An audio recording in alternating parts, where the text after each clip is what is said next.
The Gateway track live here just outside St. Louis as the 26 starters prepare for a 238-lap race around the new oval. It's seen Raul Boesel go into the history books as the first ever pole sitter, but it was Marc Blondel who was the first to drive the track here on Wednesday in deference to his sponsor Motorola, the company which is title sponsor to the whole event here. And the first driver on the track in an official session was Dario Franchitti, who's qualified in an excellent 8th position. Above us, however, a blanket of grey cloud is causing a few worries. A thunderstorm is forecast this afternoon. At the moment, we've got no rain, but Jeremy, it is a bit of a worry because if it gets wet, there's no running on the track. No, that's right. The ultra-high speeds, of course, here, approaching 200 miles an hour at the end of the straightaways here, both into turn 1 and into turn 3. They're flat out into turn 3, absolutely flat foot, just around about 200 miles an hour. They scrub off 10 or 15 miles an hour perhaps through the corners there with the banking and the G-forces and so on, but way too fast really to have a safe race even with wet weather tyres. So if it rains, we'll call it a day here this afternoon and wait for it to dry out. Well, let's hope that that doesn't cause us any problems. If it goes to half distance, it will be declared, and that's obviously that's something we'll be looking for as we go through the race. We'll try and indicate to you just how close to half distance we are in case the rain then comes down a little bit afterwards. We're about to have the gentlemen start your engine signal, the traditional start to all of the track activities coming up just down there on the start-finish straight for this Motorola 300.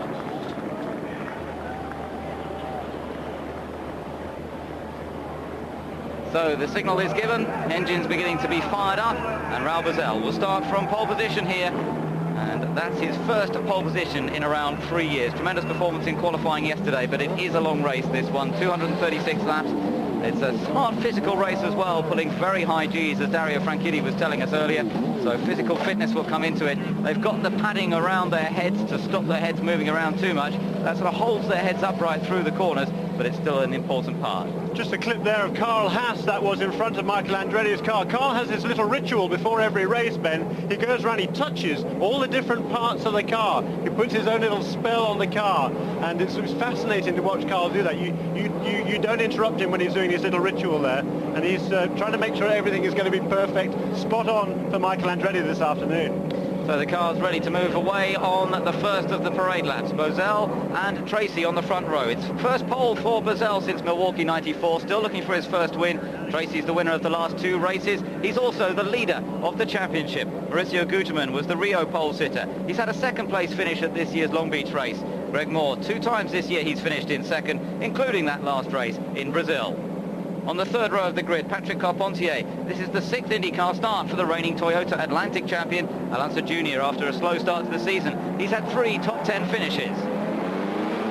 The 4th row of the grid, and an improved performance from Parker Johnson, looking for consistency, but he's only finished in the top 10 twice this year.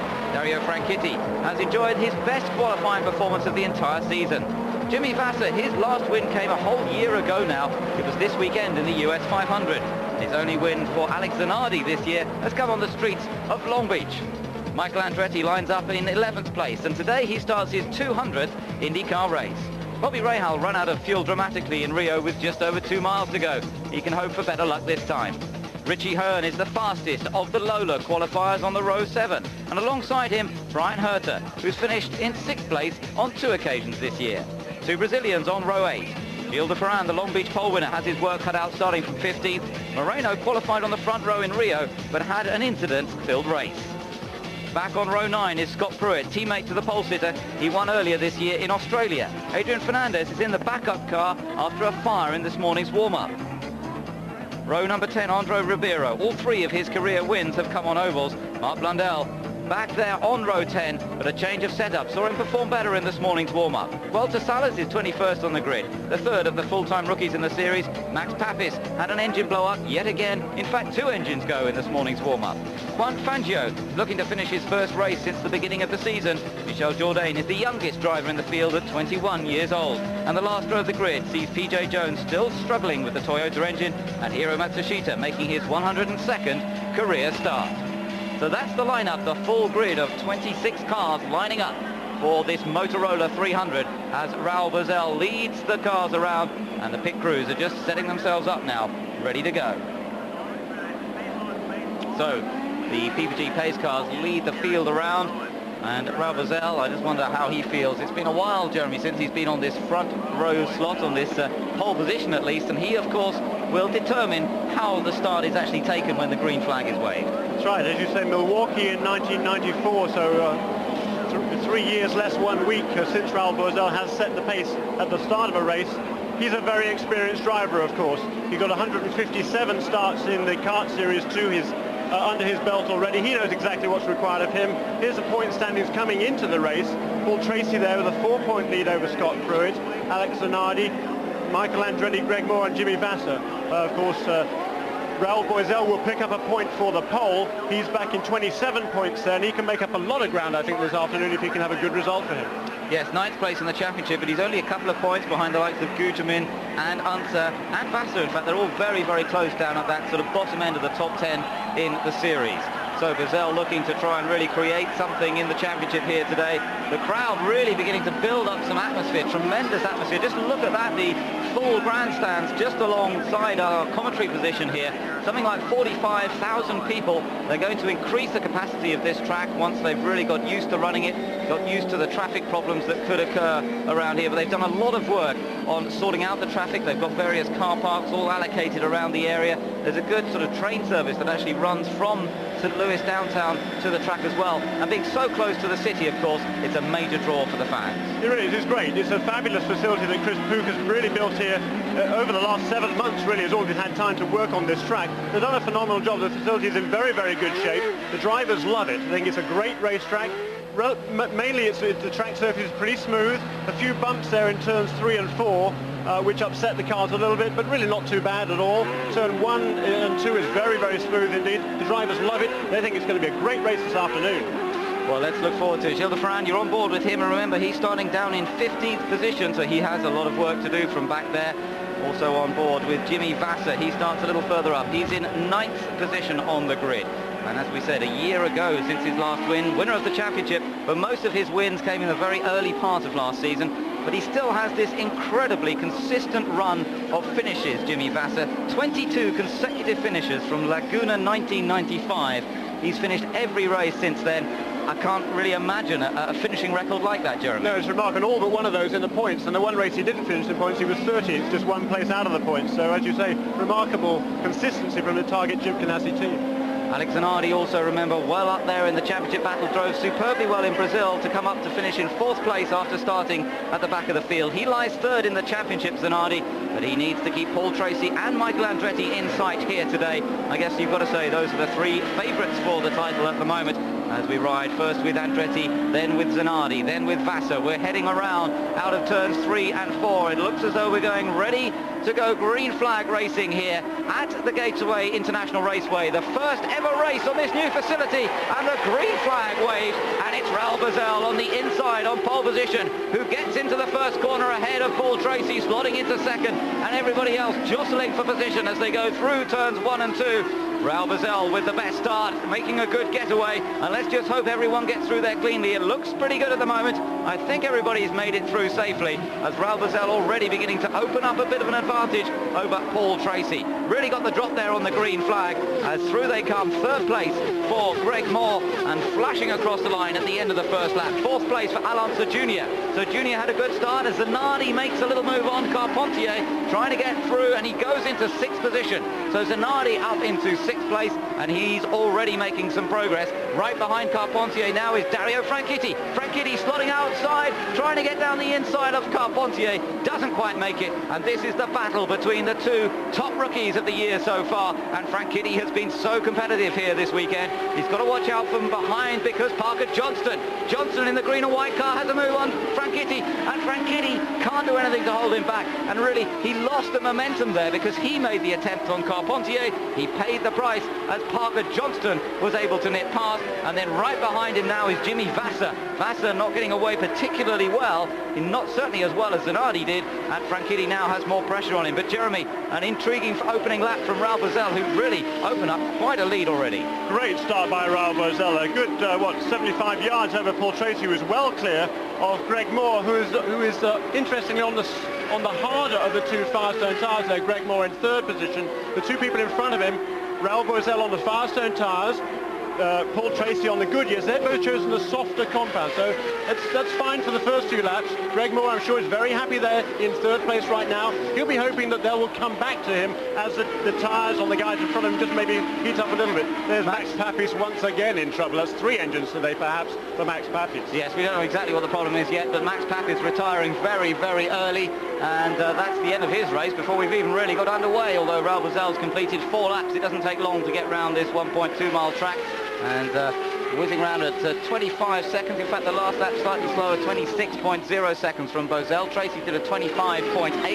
and third place for Greg Moore. Fourth for Al Unser Jr. Unser Jr. certainly started this race in fine style. Behind them, a bit of a gap back then to Maurizio Gugelmin, who's chased by Alex Zanardi, who's got past Carpentier. So 6th place now for Alex Zanardi, 7th for Carpentier, then 8th Parker Johnston, 9th is Jimmy Vasser, and in 10th position Dario Franchitti. Behind Franchitti we've got Bobby Rahal in 11th, Andretti 12th, Herta in 13th, then Pruitt 14th, Richie Hearn 15th, Gilles de Ferran in 16th, and Roberto Moreno in 17th place. Everybody surviving so far except for Max Papis, and that really did look rather like a mechanical problem rather than anything else. In the background, I can tell you Marc Blundell is chasing Andre Ribeiro. They're battling slightly further down the order, with Ribeiro 19th, Marc Blundell in 20th. And it looked to me as though Blundell was just about to put Ribeiro under more pressure then. And indeed, we've got more moves going on, as that looks like Jimmy Vasser, it is, trying to get past Parker Johnston, slotting out of the slipstream, but couldn't quite do it. And what's tended to happen this weekend is that there's really one groove that's been worked around this track. Because it's a brand new track, everybody tending to use the same line through practice, through qualifying, and then sadly that's meant that trying to go around the outside of your competitor through these corners is not proving very easy. But look at this, Vasser now has got down the inside of Parker Johnston, so Vasser takes another place, and that puts him up into 8th position behind Carpentier. Vasser is on a bit of a charge. The 2 Chip Ganassi cars looking good in these early stages, but remember, we've only completed 8 laps, and the first stint on the first set of tyres will last between 50 and 60 laps. That was an attempt by Franchitti. Problems for Moreno though. Roberto Moreno, this will cause our first yellow. This is on the outside of turn 2, and Roberto Moreno comes to a stop. He's right up against the wall. I don't know quite what's happening. It looks more like a mechanical problem. Can't see any damage on the car at the moment. Roberto Moreno coasting to a stop up there on turn 2. That's the first bend, just on the exit of that corner, and Moreno is the first one to cause a yellow flag, which comes out after 9 laps of this race. Raul Boesel is the leader, Paul Tracy second, Greg Moore third, Unser Jr. fourth, ahead of Gugelmin, Zanardi, Carpentier and Vasser. Once again, the car of Roberto Moreno has been towed back to the pits, and it sounds as though he had a gearbox problem with the Swift. So Roberto Moreno, one of our early casualties. Max Papis already out of the race, but Alex Zanardi, you're riding on board with him. He's been on a charge again. He's just moved past Maurizio Gugelmin on that restart as they came down to the first corner, and Zanardi has moved up to 4th place now. Gugelmin is back to 5th position, Carpentier in 6th, but it's still Raul Boesel who leads this race after 15 laps with a very, very slight advantage over the Canadian Paul Tracy. Further on down the field, you can see the positions. 24 cars running, but Moreno and Papis now both out of the race, sadly, as Raul Boesel continues his charge up front. Tracy and Moore in 2nd and 3rd, but Zanardi in 4th, and so Zanardi now chasing after Greg Moore, and Jimmy Vasser, he's moved up as well because he's up into 5th position now. And Franchitti also moved past Parker Johnston. A great move by Dario Franchitti up into 8th place again there, so great start from the young Scotsman. He's no shrinking violet on the ovals, a wonderful effort. Plus, there's a few spots of something there on the camera of Jimmy Vasser's car there. Perhaps that's just, hopefully, with a bit of luck, that's just a bit of fluid from the car in front of him rather than any precipitation. One thing we did see, Jeremy, we haven't mentioned yet, was that Alonso Jr. came into the pits during that yellow flag period. They seem to have something slightly loose at the back of the car. He came into the pits. He's dropped down to 9th position now. So Unser, who was well up and charging in the top 4 earlier on, has now dropped back to 9th. He's got Bobby Rahal behind him. In fact, Unser's just gone back down to 10th position. As I look at the screen, although in fact it's just readjusting as we've already got cars coming round later on. And so Unser pops back up to 8th, Rahal 9th, Herta is in 10th, and Michael Andretti is in 11th place. Yeah, falling back a place, so overtaken by, who was that? Brian Herta on that lap, so no progress yet from Michael Andretti, 13th place. That's a bit of a surprise. I was expecting to see him moving up the order much quicker than that. Patrick Carpentier is bearing down on Maurizio Gugelmin. Gugelmin in 5th position at the moment. and he's being chased by Carpentier and Dario Franchitti, not far behind. Look at this trio of cars. Guterman chased by Carpentier, then Franchitti.